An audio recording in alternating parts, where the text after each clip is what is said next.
नमस्कार, मी डॉक्टर स्वप्नील दलवार आज आपल्याला काही आजाराबद्दल माहिती देणार आहे आणि ते कसे होऊ नये त्याबद्दल पण आपण पाहणार आहेत.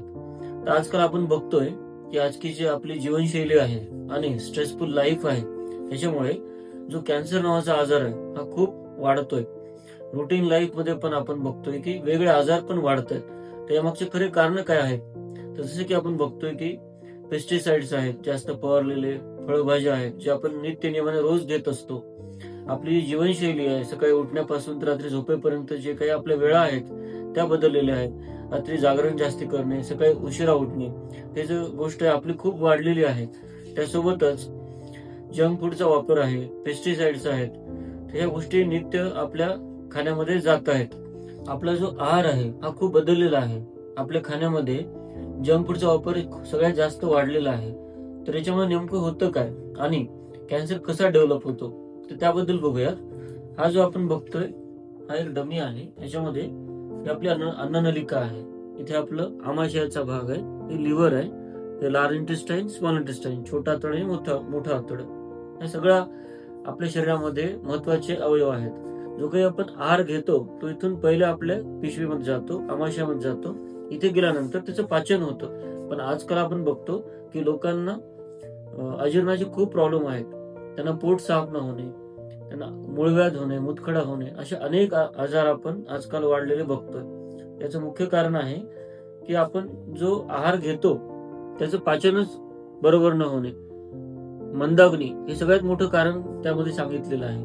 बरं, दुसरी गोष्ट, एकदा आहार घेतल्यानंतर तो जर आपल्या छोट्या आतड्यामधून सगळीकडे फिरत असेल, जो मल तयार होतो, तो मल तयार होण्याची प्रक्रिया सुद्धा आजकालच्या लाईफस्टाईलमुळे खूप घातक प्रकारे तयार होते.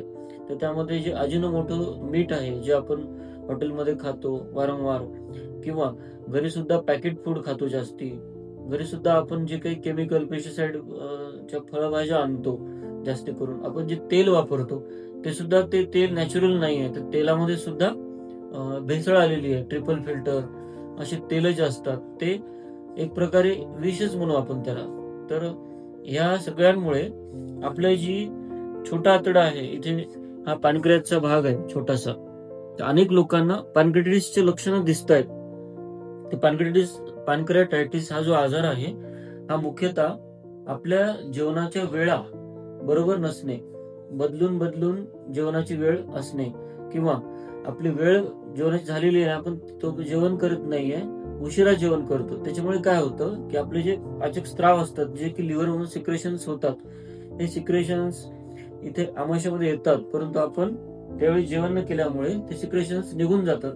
तर मुख्यतः लिव्हरचं जे डायजेशन, लिव्हर पासून जे सिक्रेशन्स निघतात त्याला आपण जर चांगल्या प्रकारे चालना नाही दिली तर ते आपल्याला वेगळे आजार तयार करतं. तर यामध्ये पेशंटला लक्षणं काय दिसतात?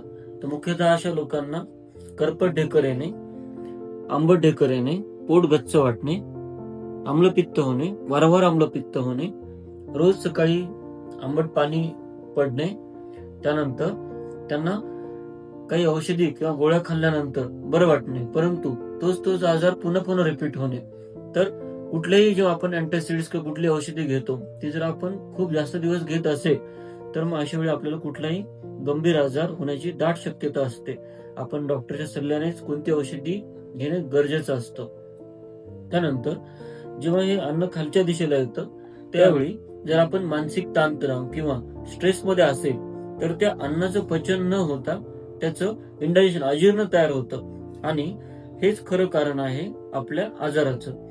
तर मोठ्या आतड्यामध्ये अन्न तसं साठतं, ते बाहेर पडत नाही, त्याला आपण मलाष्टंभ नावाचा आजार म्हणतो. मूळव्याधमध्ये सुद्धा हीच गोष्ट घडते की अन्न इथं स्टक होतं, इथं साठून राहतं. आम्ही कित्येक पेशंटमध्ये पाहतो की त्यांना 3-3 दिवस, 2-2 दिवस एवढ्या प्रमाणामध्ये मलप्रवृत्ती किंवा शौचालय झालेली नसते, किंवा जरी शौचालय गेले तरी त्यांना चिकट मलप्रवृत्ती होते, आव पडते, शेंबडासारखी शौचालय होते, दिवसातून 5-6 वेळा शौचालय होते. काही लोकांना जास्त वेळा शौचालय होते, हा पण एक आजारच आहे. काही लोकांना 3-3 दिवस शौचालय होत नाही, हा पण आजार आहे. तर हे प्रारंभिक अवस्थेमध्ये हे आजार व्हायला सुरुवात होते, आणि या आजाराकडे आपण जर दुर्लक्ष केलं तर मग त्या ठिकाणी आतड्याचे आपल्याला अॅनोरिजमचे किंवा मोठ्या आतड्याचे गंभीर आजार होण्याची दाट शक्यता असते. यामध्येच आम्ही आजकाल बघतोय की लोकांना लार्ज इंटेस्टाईन आणि स्मॉल इंटेस्टाईन, आपल्या जी मोठ्या आतड्याची लांबी आहे साधारण 5 फूट एवढी असते आणि छोट्या आतड्याची लांबी 22 फूट एवढी असते, 20 ते 22 फूट. तर यामध्ये काय होतं की जे मल आहे तो इथे साठून राहतो थोड्या थोड्या प्रमाणामध्ये. ज्या प्रकारे आपण घरचं जेव्हा फर्निचर करतो तर त्यावेळी सनमायका जसं आपण फेविकॉल त्याला चिटकवतो, तशाच प्रमाणामध्ये जो आपला मळ आहे तो आपल्या आतड्याला चिटकून राहतो आणि तो कधीही बाहेर पडत नाही. मग हा चिटकलेला मळ किती दिवस राहतो? तो 5 वर्ष, 10 वर्ष, 20 वर्ष, किती दिवस राहू शकतो. हा जो आहे याला आपण विष म्हणू, त्याला आम विष असं म्हणतात. हीच गोष्ट जास्त दिवस साठवून राहिलेली आपल्याला पुढचा कॅन्सर होण्याची दाट शक्यता असते. आजकाल आम्ही बघतोय की मोठ्या आतड्याच्या कॅन्सरचं प्रमाण खूप वाढलंय. तोंडाच्या कॅन्सरचं प्रमाण भरपूर वाढलेलं आहे.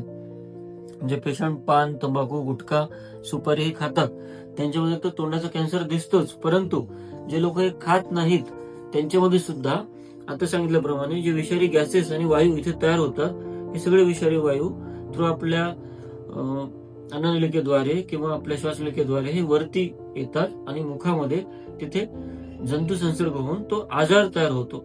तर मुख्यतः तोंडाचे कॅन्सर, मोठ्या आतड्याचे कॅन्सर आणि लिव्हर कॅन्सर याचं जे प्रमाण आजकाल आपण वाढताना बघतोय, त्यामागे सगळ्यात महत्वाचं कारण म्हणजे आपलं इंडायजेशन आहे, आपलं अजीर्ण आहे, आपल्या शरीरात साठलेले विषारी द्रव्य आहेत. तर याची ट्रीटमेंट जी आहे आता त्याबद्दल बघूयात. आतापर्यंत आपण जे काही आजार होतात त्याबद्दल बघितलं, परंतु जेव्हा उपचाराची वेळ येते किंवा आपल्याला कुठल्याही प्रकारचा मोठा गंभीर आजार होऊ नये, जसं की कॅन्सर आहे, त्याच प्रकारे बीपी, शुगर, दमा, हार्ट डिसीज, कुठलेही आजार जेव्हा आपल्याला यापासून दूर राहायचं असतं, लांब राहायचं असतं, त्यावेळी आपण काय करू शकतो? त्यासाठी आयुर्वेदामध्ये खूप छान अशी उपचार पद्धती, औषधी दिलेली आहे. त्यामध्ये सगळ्यात महत्वाची ट्रीटमेंट जी आहे ते आपण बस्ती नावाची ट्रीटमेंट आहे. याला आपण मेडिकेटेड एनिमा असं म्हणतो. यामध्ये आपला आता जो आपण लार्ज इंटेस्टाईन बघितला, मोठं आतडं बघितलं, त्यामध्ये काही औषधी द्रव्ये जी असतात ती तयार करून ती एनिमा म्हणजे शौचाच्या मार्गवाटेमध्ये सोडली जातात. त्यामुळे होतं काय की जी आपण आता मोठ्या आतड्याची लेंथ बघितली 22 फूट, ती ही पूर्ण क्लीन होण्याचं काम त्या बस्तीमध्ये होतं.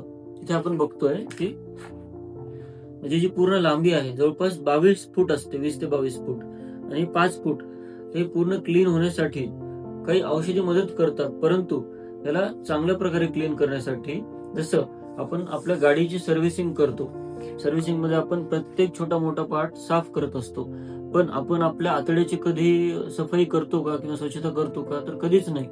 मग हे करण्यासाठी आयुर्वेदामध्ये हा जो उपचार आहे, बस्ती नावाचा उपचार हा सांगितलेला आहे.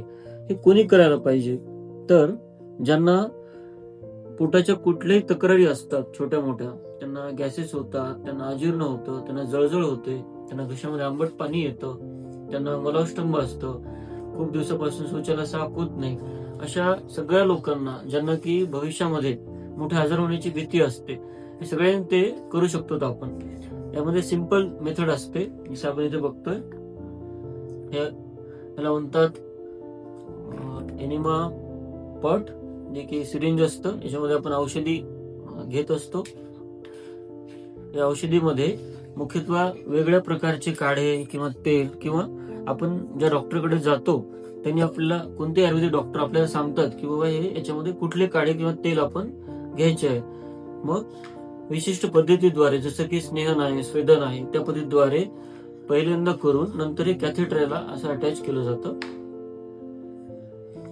ही जी पद्धत आहे ही देण्याची वेगळी टेक्निक असते, ती आपण कुठल्या डॉक्टरकडे जाऊन ती केली जाते, त्याला आपण बस्ती म्हणतो. सुरुवातीला हे जे उपचार आहे स्नेहन आणि स्वेदन, ह्या उपचाराद्वारे हे पूर्वकर्म असतं, ह्याच्याने आपले टॉक्झिन शरीरातले बाहेर निघतात. आणि जेव्हा आपण मेन ट्रीटमेंट करतो बस्तीची, तर त्याद्वारे आपल्या शरीरातले सगळे टॉक्झिन्स बाहेर पडतात. आणि मेन जो आजार आपण डिस्कस करत होतो, कॅन्सरचा आजार, की जो खूप वाढतोय सध्या, लहान मुलांपासून, 4 वर्षाच्या मुलापासून ते 70 वर्षाच्या वयोवृद्ध वयापर्यंत आम्ही वेगळ्या प्रकारे आजार बघतो. हे आजार न होण्यासाठी आपण ही बस्ती ट्रीटमेंट जर वर्षातून एकदा करत राहिलो किंवा काही उपचार तर घरच्या घरी सुद्धा करता येतात. रशियन कंट्रीमध्ये हा जो एनिमा आहे हा घरच्या घरी सुद्धा दिला जातो.